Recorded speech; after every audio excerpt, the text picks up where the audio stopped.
Happy Tuesday. Happy Tuesday. It is Tuesday, January 19th, 2021. And yes, we're happy to be here with you on Tuesdays with Thom.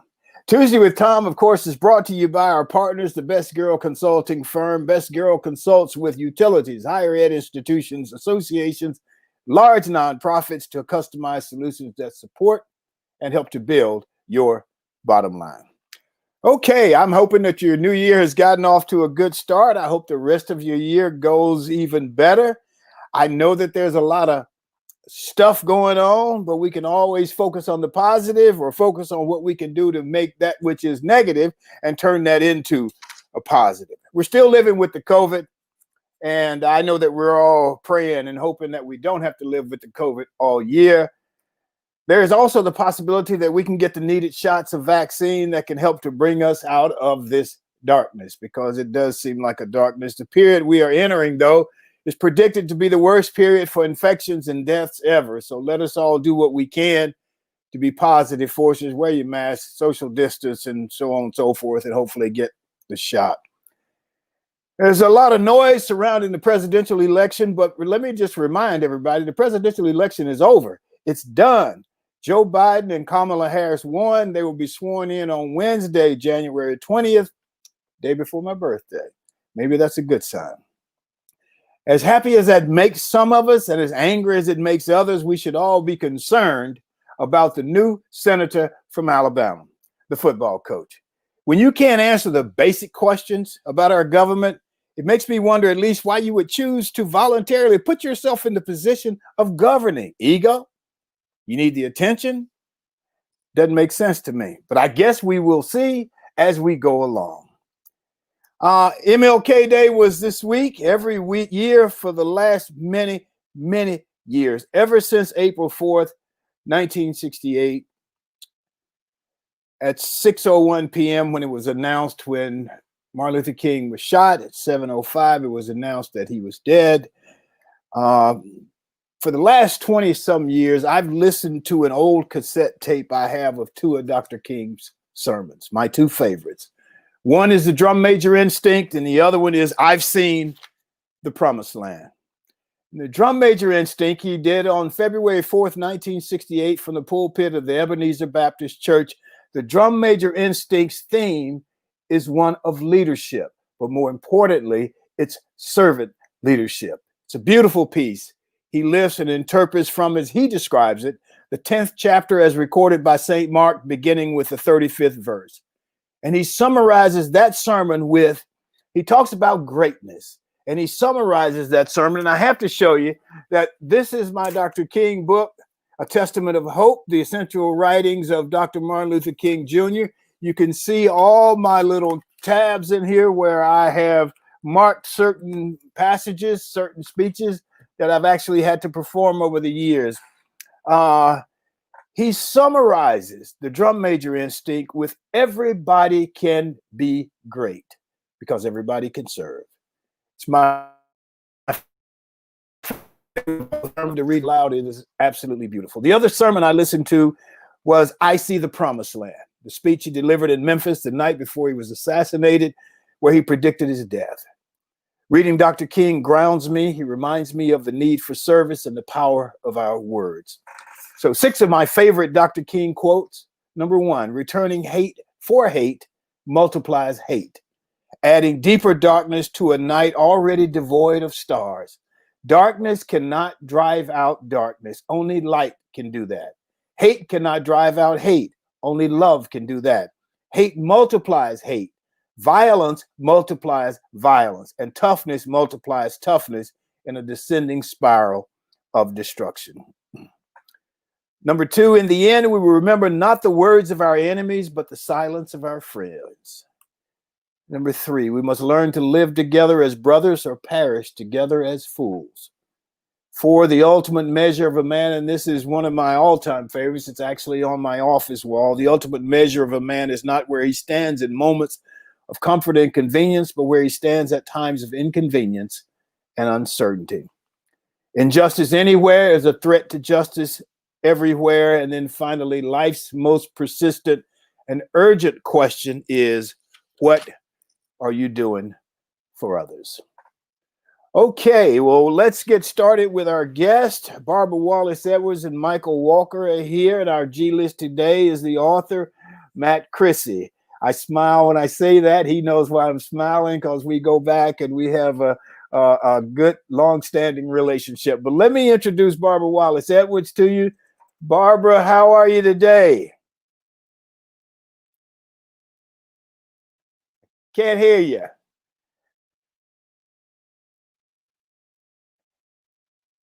Okay, Emily, you might need to work on Barbara there. We're going to bring Michael on, and then we'll just have them both on here, and we'll do a threefer.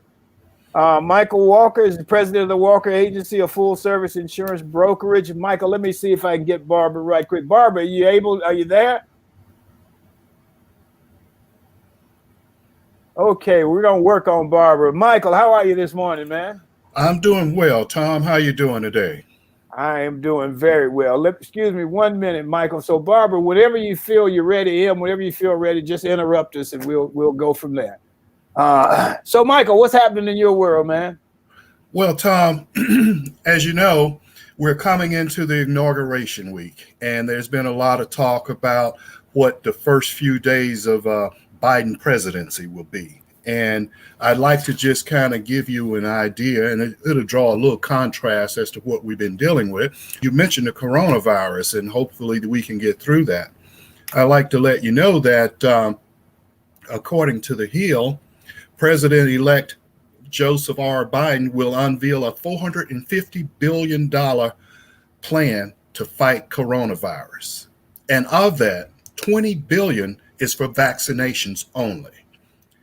He's also going to launch a community-wide vaccination center, deploying mobile vaccination units to reach the rural areas. What he's looking to do is do a very comprehensive plan, because what his advanced team has found out is that there really was not a plan from the current administration to deploy the vaccination on a widespread basis. Included in that is that, the U.S. is finally approaching close to a million vaccinations a day, but we're going to have to really increase that if President-elect Biden's goal of vaccinating 100 million people in the first 100 days is to be met. $8.7 billion have been appropriated in the current stimulus plan, but the states are yet to feel that money or to get that money so that they can employ. One of Biden's plans is to provide funding for 100,000 public workers to do vaccinations or to do contract tracing. So in other words, he's trying to do a comprehensive plan to fight this virus, and these are the first steps, and he's going to talk about those on Thursday.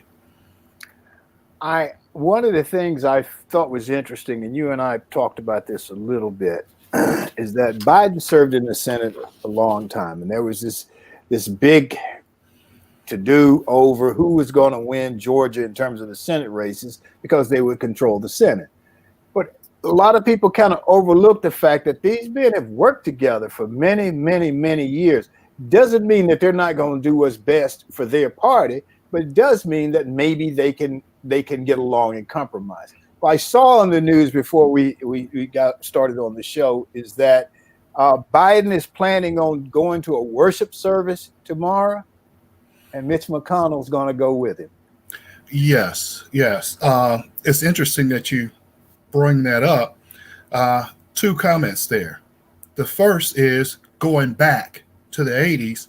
If you remember when President Ronald Reagan was president, he and Tip O'Neill, who was in charge of the Democrats in the Senate, Ronald Reagan and Tip O'Neill would fight like cats and dogs. But in the evenings, they would go and meet and have a drink and figure out how they can work together and work something out for the good of the country. I think this is what we're going to get to see again between President-elect Biden and the guy that they call the turtle, the Senate Majority Leader, Mitch McConnell, And then I saw another article just the other day, a picture of Mitch McConnell and Chuck Schumer getting together and talking about moving forward. So, Yeah. going back to what you're saying, when people have worked together and they have a history of working together to resolve issues, they have a tendency to kind of put petty things aside to go and do their jobs. And perhaps we can see that. Hopefully. Barbara. So can we hear you now, Barbara? Okay. We don't hear Barbara. Okay, well, we're working on it. I see Emily sent something in the chat that says we're working on it. So she will be with us shortly. Michael, I mentioned MLK, and it was MLK. Do you have an MLK story or MLK memory that you'd like to share with us? Well, I'll tell you this. As a young kid, I was mesmerized by Dr. King. Uh, every speech that he gave, I was glued to the television set to listen to his words. Um, he was such a great orator, but not only that, he was great at expounding words of wisdom. And his rhetoric was so positive and it was so hard hitting. Even when he was at odds with other people, he had a way of being able to get his point across so that they could understand it. And when his last speech that you referenced, when he was in Memphis and what have you, and I watched that over and over again. And when I found out that he had been assassinated, I was so distraught and heartbroken that my grandparents actually had to take me to the doctor because I had developed a nervous stomach as a result of watching that. And the doctor told them that I needed to stop watching that stuff. It was because of Dr. King that got me involved in politics, and I wanted to get into politics. As a matter of fact, was because of him. He inspired me to do that.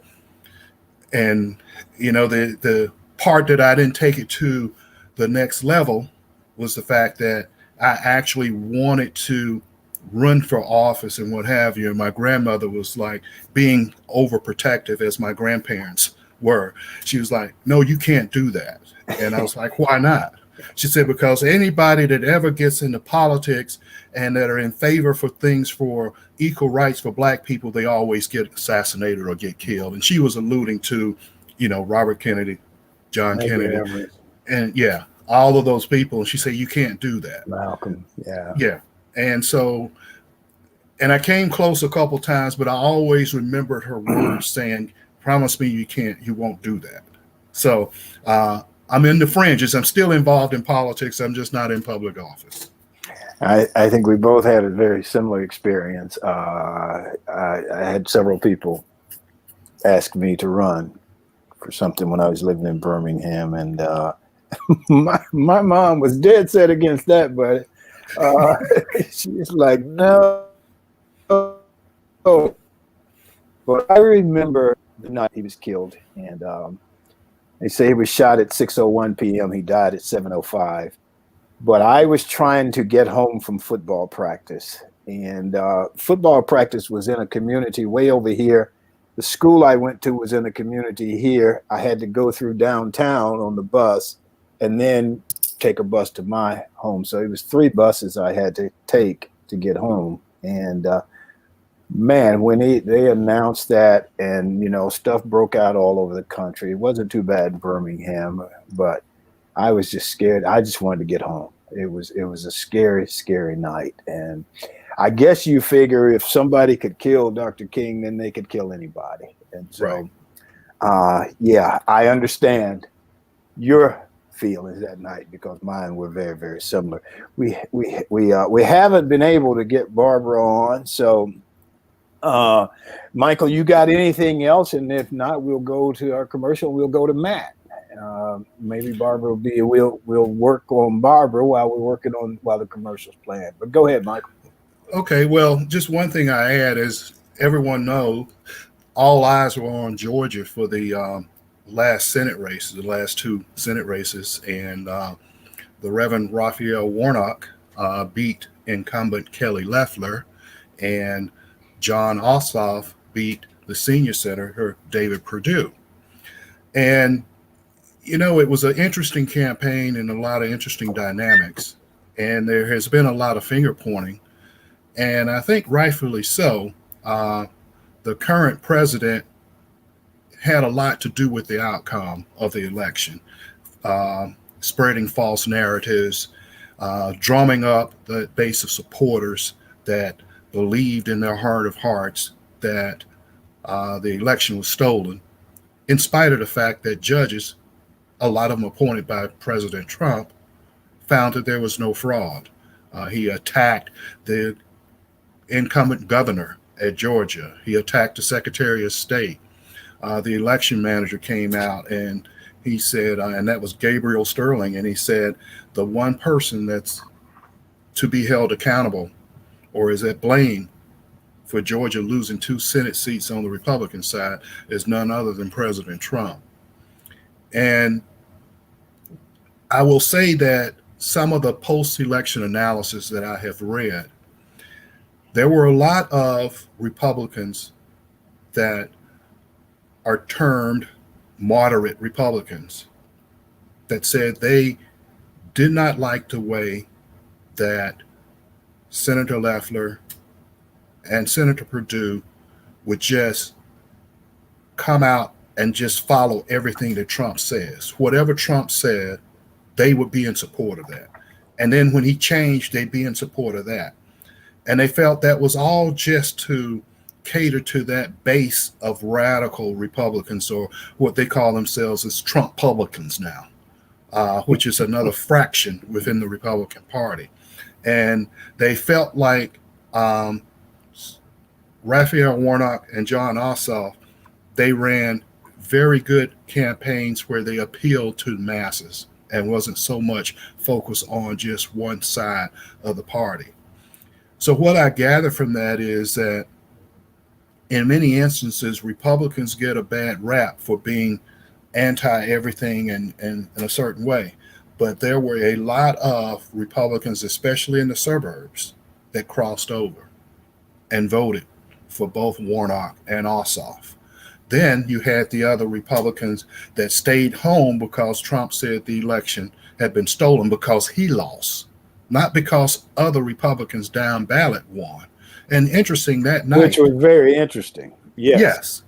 Go ahead. I cut you off, but I know what you're going to say. Yeah. Other Republicans won. Yes. Throughout the state, all over the country, and primarily Senate and Congress races elsewhere, in the United States. And it's just those particular senators and congressmen that decided they were just going to align themselves with President Trump, regardless of what he said. Those are the ones that lost. And that particular night, there was a Republican by the name of Bubba McDonald that was running for Public Service Commission. He won re-election by a landslide. Okay? Got more votes than Loeffler or Perdue, but he stayed away from the Trump fray. Well, let's see if Barbara's ready. Barbara, are you there? Good morning. I'm here. I don't know if you can hear me, but I'm here. We hear you now. We hear you. We hear you clearly. How are you? I'm doing well. Thank you, Thom. How are you? I'm doing very well. Thank you. It's MLK Day and MLK week, as far as I'm concerned. It can be MLK month. But do you got an MLK story you'd like to tell us? I do. I actually had a chance to meet MLK when I was like 3 years old. I don't really remember a lot about it, but his wife, Coretta, is a distant cousin of my dad's. They're both from Marion, Alabama. So we were visiting Marion, and their family happened to be in Maryland at the same time, and I got a chance to meet him. That was I'll never forget that moment, although I don't remember a lot about it. I do remember him being, his voice was just so eloquent even back then. So that was fascinating. That's great. That's great. No, I never had that pleasure. Barbara, what's happening in your world before we move on to MG? Thank you. I did have a chance to do some service, community service and some service work this weekend and on yesterday. Starting out this weekend, I actually had a chance to help an Auburn student who was having some financial difficulties raising her money for tuition. Um, we helped her raise that money by asking other Auburn alums to donate. And so luckily by Sunday afternoon, she raised all the money she needed to help her. She was able to register for classes. And so that made me feel really good about helping that young lady out. You know, I'd like to suggest to you guys, and especially reading Dr. King's stuff and talking about the drum major instinct and servant leadership, and you know, the story, he starts out talking about the parable where James and John go to Jesus, and that one wants to sit on his right, one wants to sit on his left, and because they viewed him as this coming king. And you know, basically it was, if you want to be great, you got to be of service. And so I'm going to make service our thing for this year.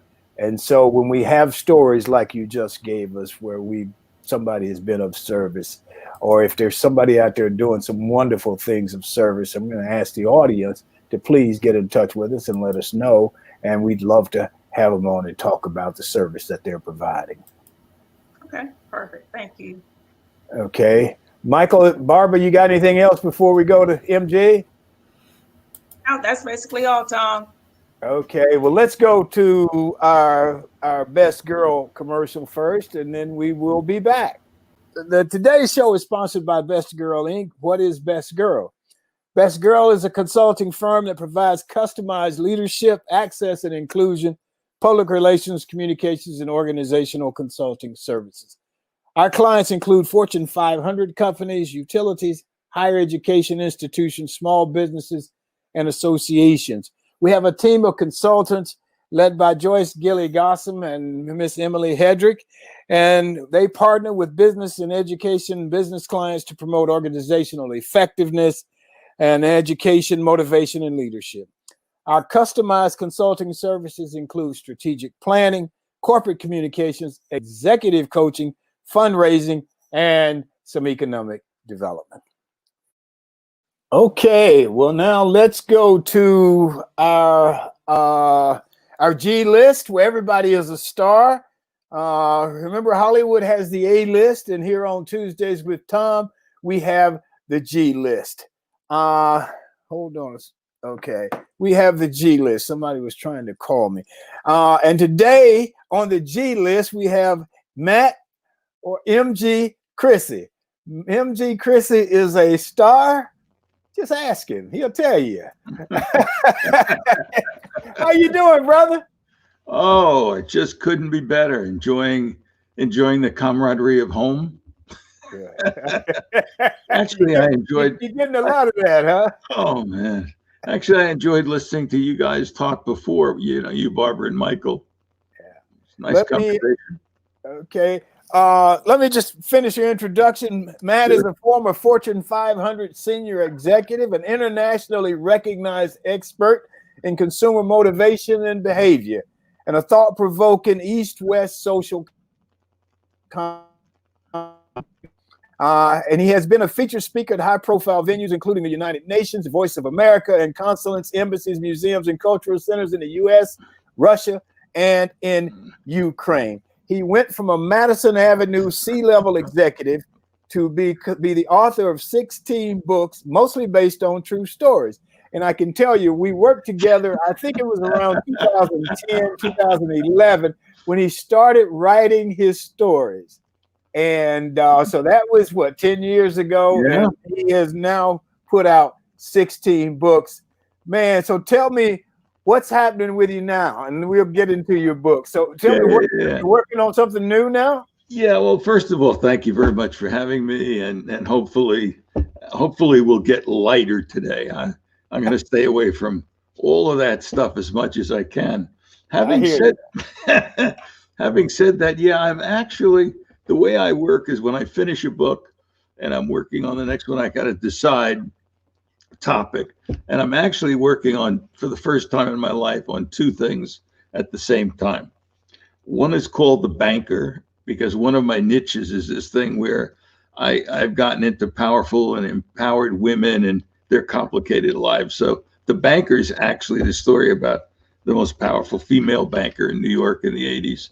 The other one is might be something that's a little more dear to your heart. As you know, Thom, I'm one of the only white kids born in Harlem.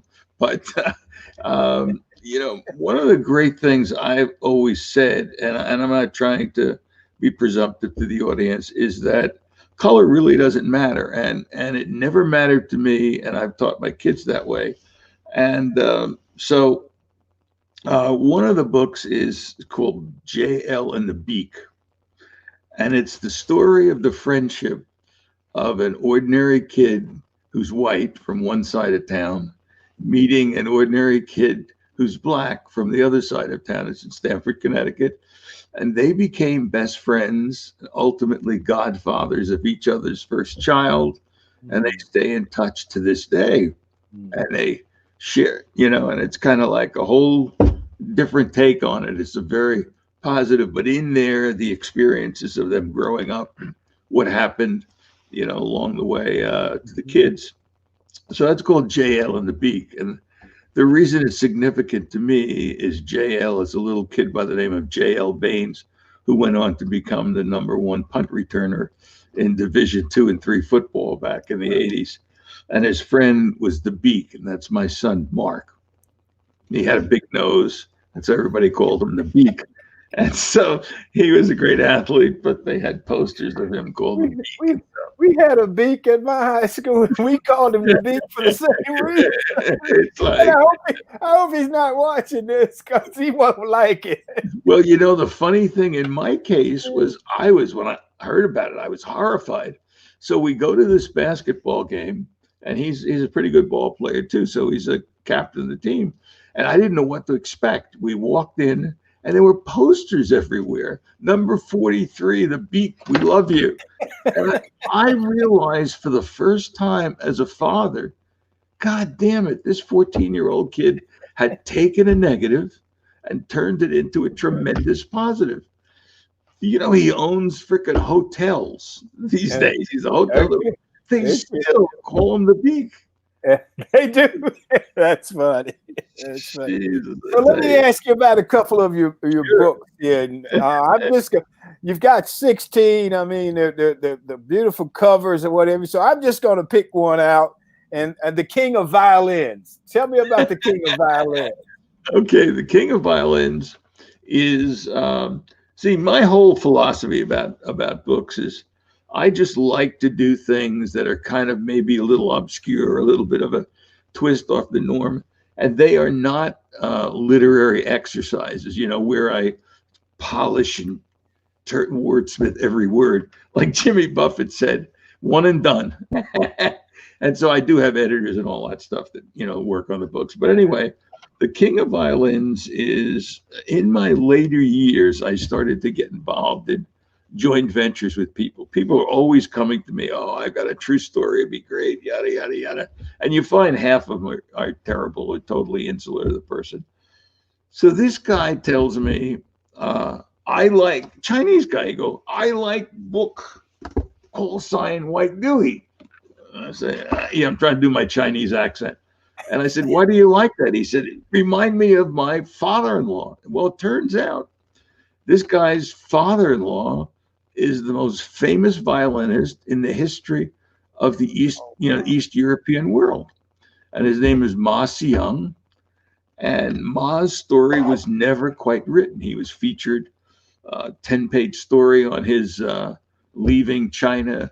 And he literally, he's written 57 symphonies, many of which you listeners would know the music for. And he died after being chased out of the country because Mao Zedong decided his music was getting too much of a Western flavor.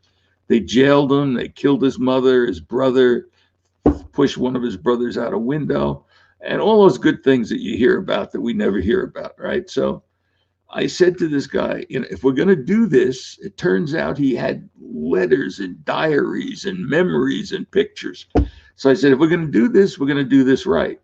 And 2 years ago, I got a call from Thom, who was the And it took a while to convince him because the Chinese have since decided, oh, Mao Zedong, he's our Babe Ruth. And they've built a 17-story museum in his name in China now. So, like, he's a god. So here I am with the dirt on God.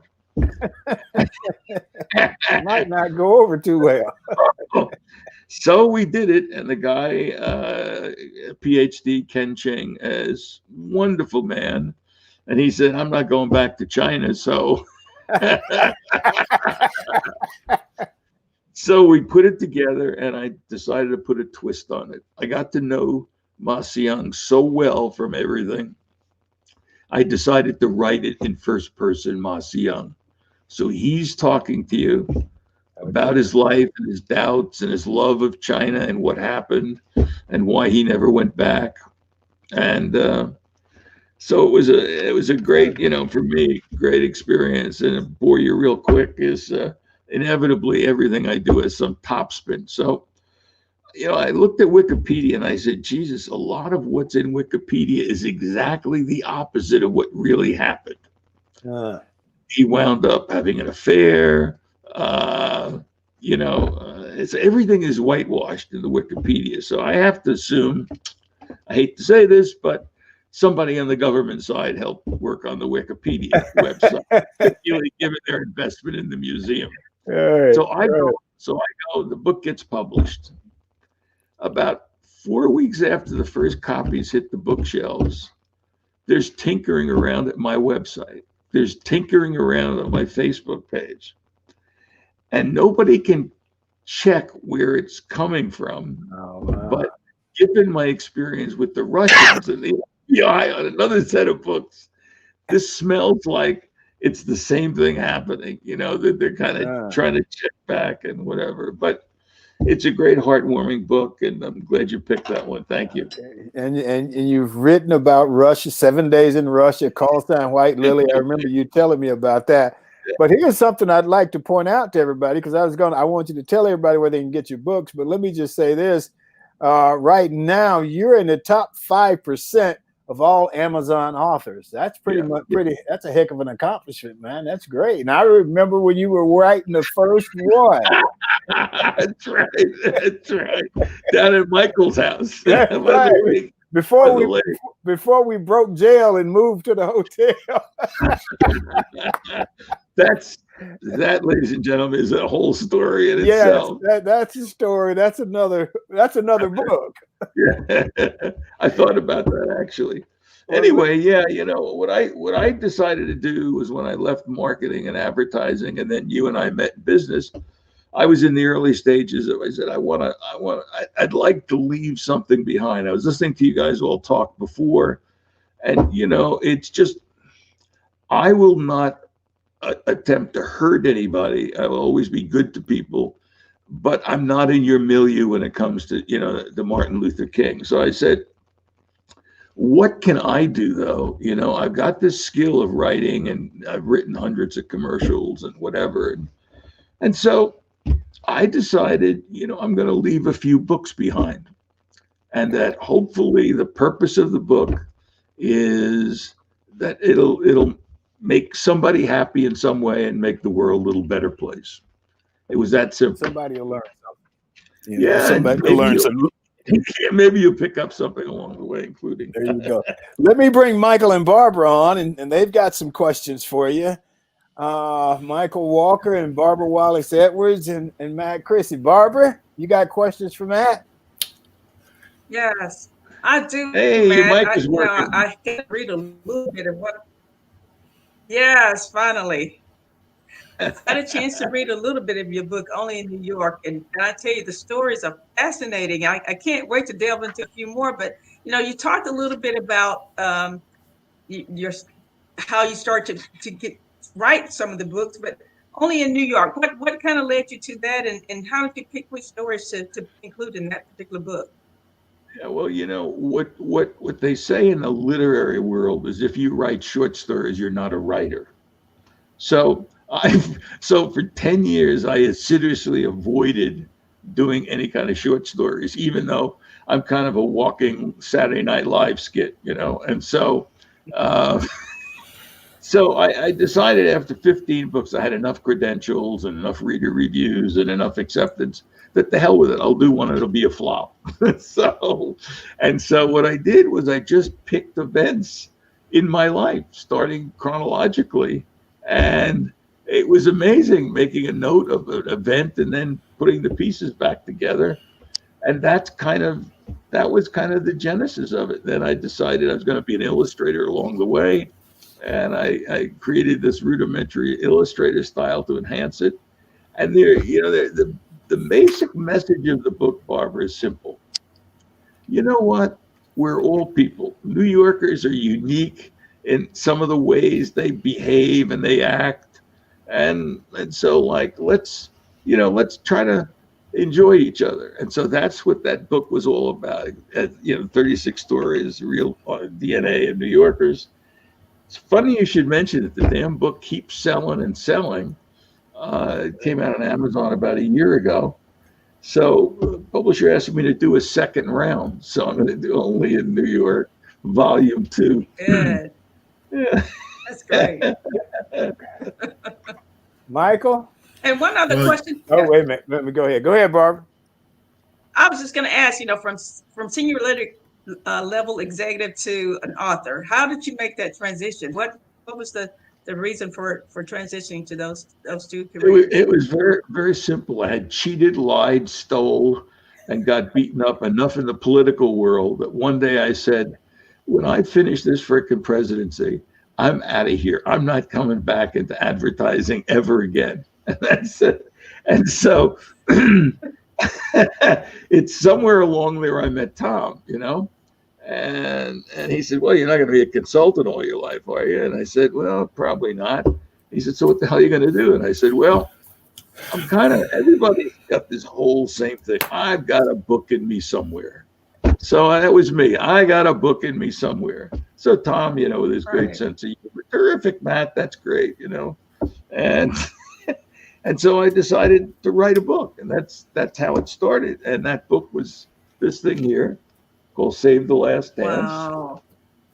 It was a story about a boy and girl in that turn of the century New York. They stayed in love for 80 years, never married each other. He married twice, she married once.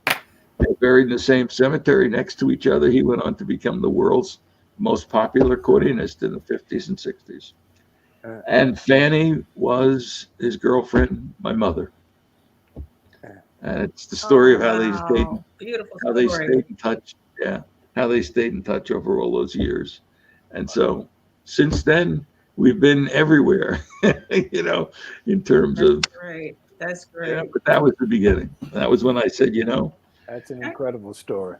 Yeah. I said, Mom's happy. Yes. She got what she wanted. Charlie, who should have been my father, everybody got their sort of little ribbon tied around them. The guy who took all my father's money wound up dying and became another book. So it was wow. Thing about writing, especially when you write about what you know, is you have to make yourself very vulnerable. Yeah. You open yourself up to saying things that you haven't necessarily said to a lot of people. I remember the first time you told me that story, and I was like, wow, and hey, now it's in the book, and it's an incredible story. I'm going to tell you a little piece that's in the book, which I don't want to get into the social issues, but it's something that I never forgot.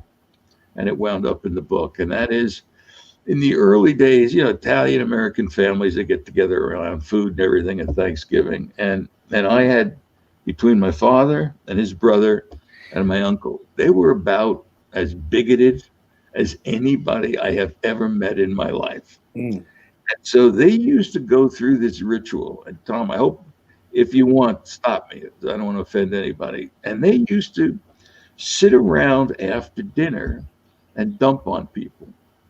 And there's one particular day, one of my uncles who ran numbers for Tip Top Bakery, used to distribute bread and run numbers at the same time. He had this route of 140 trucks. Wow. And he passed, or his number two guy passed. And a black guy came up to him and said, based on seniority and experience, I deserved that regional driving job, plus the same 5%. And they were discussing that at my father's house on Thanksgiving. It was so racial the way they discussed it that it's sort of, I never forgot it. I mean, it was like, you're not going to let a black guy have that lieutenant spot in the, they get a piece of the action. You're never going to do that. And they were talking about whacking each other, and it was really gross. So in the book, I translated, I literally wrote the conversation that I heard, but when they all started to laugh, I gave it one little twist. My Uncle Thom, who was the most bigoted of the group, I had him drop dead on the turkey. So, we had a massive heart attack and dropped dead in the turkey. That lightened it up a little bit.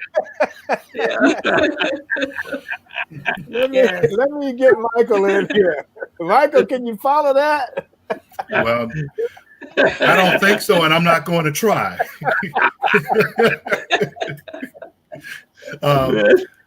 However, I do have several questions to ask you, but I'm going to start with the first one. What is the Albert Marcus Society? Yeah, it's who's who, the people that nominate people for who's who in America and who's who in the world. And so I'm sort of like because of the number of times I've been elected to who's who, I'm sort of like in their charter society, and they gave me an award for that. Okay. All right. Well, congratulations. Tell me about Papa Cato, if I'm pronouncing it right. You guys, that's interesting. You guys pick interesting stories. Well, as you can tell, because my stories are true stories, it's a story that leads to every story. Anyway, one of the good things about when you get as old as me, Michael, is you'll put on more weight, which will lead to atrial fibrillation. So I have atrial fibrillation, irregular heartbeat. So the doctor says to me, well, you got two choices. You can either get into a heart healthy program and work out more, or you can die. So I said, you know what? I'll go with the former. And so they put me into this program where these 13 or 14 people. Now, remember, at that point, I have no surgeries. I've just got irregular heartbeat. So they put me in this support group, and it's a whole little regimen called Heart Healthy. There's 12 other people. I'm listening to them as they go around in one of those group circles, because I don't do psychiatrists. I'm enough of a head case all by myself. So and they're all talking about, I had 7 surgeries. I've got 3 valves missing. I have this. I take 17 medications. I go, Jesus Christ, I don't know what I'm supposed to say here. So I'm sitting there trying to figure out what I'm going to say. And I realize there's one other guy in the room, and he's sitting in the corner. He hasn't moved in 2 hours. He's got this beard and these glasses on. He one angry looking dude. So I said, excuse me, sir, I was just going to talk, but I thought I might, give you preference. What's your story? And he said, I don't have any story. I said, well, then what are you doing here? He said, oh, you guys, you're such a pain in the ass. He said, I've had 51 surgeries, 36 cancer treatments. I've had 2 out-of-body experiences. I died one more time. In addition to that, I've got stage 4 cancer, and I've got stage 4 Parkinson's, and I've had 2 out-of-body experiences. That's all I'm going to say about that. I said, holy crapola. Anyway, we got to become friends, and he decided that his time was probably limited, and he would like to put his story together as a life story. And so I listened to him, and I realized I had a gem of a guy who in the first 40 years of his life did all the things that everybody does in terms of, lousy lifestyle, got a massive heart attack at 40, spent the next 30 years through all these surgeries. He had 32 stints, and on and on and on. But he had a wonderful attitude about life. You talk about positive mental attitude.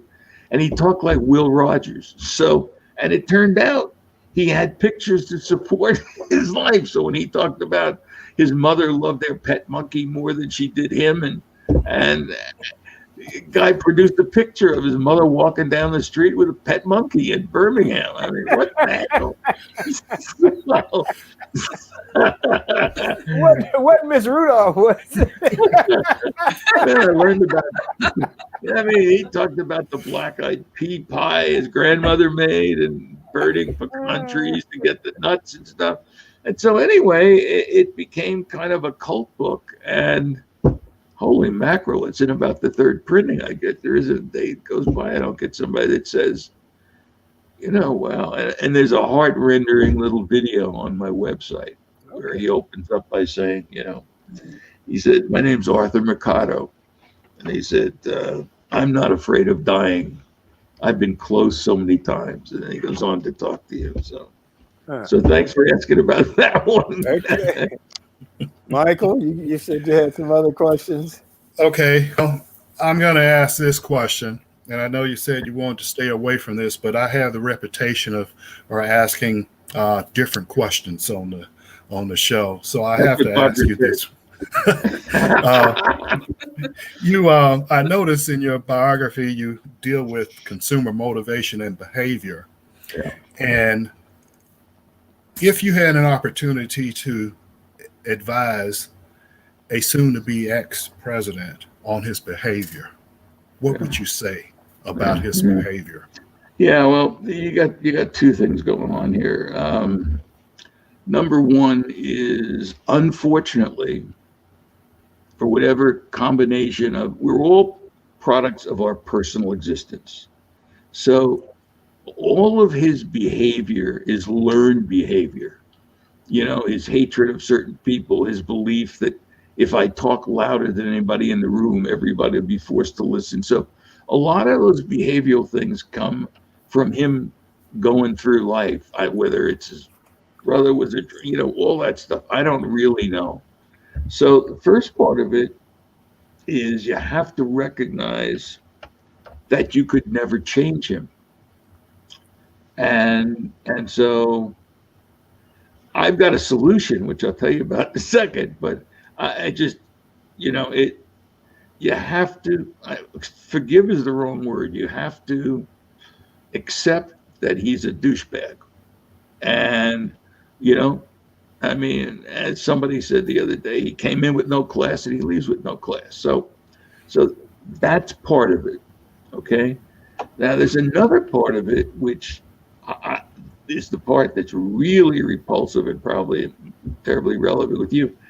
I guess he is a champion of the non-democratic lifestyle. How else to put it? I don't want to start to have, I've had the FBI and the Chinese Communist Party here. And the last thing I need now is some crazy organization to come to the door with guns. But he's managed to collect all the screw loose, whatever you want to call them, well-meaning patriots, and they're like this crazy vigilante band. And I can only hope that that we say, okay, it's time for a timeout. Let's kind of start all over again. But him leaving the White House without doing a personal tour, it just, him wanting to have his own parade before he leaves because he won't be able to use Air Force One tomorrow. I mean, give me a break. So, and that's coming from a guy, I hate to say this, that actually voted for him the first time around. I voted Democrat all my life until we got to that stage. But hopefully we're going to put that page behind us. I hope so. And my contribution to that is something completely crazy. And this would be my commercial message for the day. Everybody should go out and buy Donnie and Laddie. Donnie and Laddie is, I wrote a play, which is actually 12 chapters. And each of them, Putin and Trump decide on 6 locations they want to go to.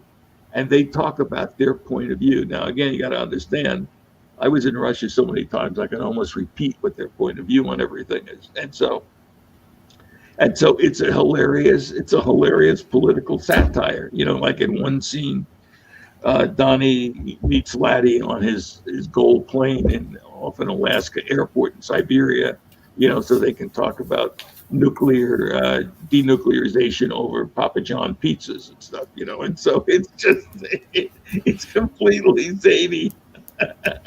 And I think it's going to be, I have a feeling it may be a political classic. It's gotten wonderful editorial reviews, and we've got, so that's going to be my country. That's my legacy to this madness. Those two guys meeting to solve all the problems of the world. Well, different place. Michael, before you go on, let me follow up on one thing here. You mentioned Russia, and what do you think about the whole? And you've been over there a lot. I remember when you first started going. I think it was White Lady. You were White Lily. Is it White Lily? You were writing. Call sign White Lily. What do you think about all these stories about the Russians got something on the guy, and which is why some of that behavior was the way it was? That's nonsense. That's complete nonsense. I mean, here's the deal. In a nutshell, I don't want to get into all this now, but this all started with an 18-year-old teenager. Okay. And so I wound up, uncovering the story about the world's first female fighter pilot, and it was a little bit known in Russia, but nowhere else. So long and the short of it is many, many trips later. And here's a couple of takeaways I've had over. I've lived in Ukraine where the bombs are and all that stuff. And so what I concluded was three things. As a cab driver said, man bad, system good. And so everybody hates who Stalin was and some of the terrible things he did. At the same time, he put in their version of social democracy. Now, it's gone a little haywire, but so, you went through the Cold War and all kinds of terrible things that went on, but they formed a republic in 1991, and they have a constitution, and it's very different than ours. It takes from the point of view that the government's role in society is to make sure no one is left behind and everybody's educated and whatever, forgetting about the reality of it. So the intention to be a social democracy runs pretty frickin' deep in Russia. Number two, 99% of the Russian people are decent, hardworking people that are mystified about one major fact. And you guys have certain, and that is that in World War II, they lost more people in World War II in battle, not only with Stalin killed, than the rest of the world combined. Wow. The rest of the world combined, and nobody ever gave them credit. So they don't understand, why we find everything they do suspicious. Right. Yes, they have spy agencies and they have this and that, and we'll always have that kind of thing. But so that's the second thing. And the third thing somebody said to me, down in Ukraine, all we really want is food on a table, somebody to care for us medically, and to just have some peace in the world. Okay. So, bottom line is, as there's a wonderful video I've got somewhere that's also on the website about a high-ranking official that, sort of put a video together with me. It's called "It's a Matter of Trust," and that's what it is. We're never going to trust them, and they're never going to trust us. So, but I want you to know, as somebody that's peeled all this CNN crap and all this other stuff back, whatever that nutbag in California is walking around, everything is Russian. We've been saying that in America since 1944. Do you know what Thomas Dewey's slogan was in 1944? Get the red peasants out of the American government. 1944.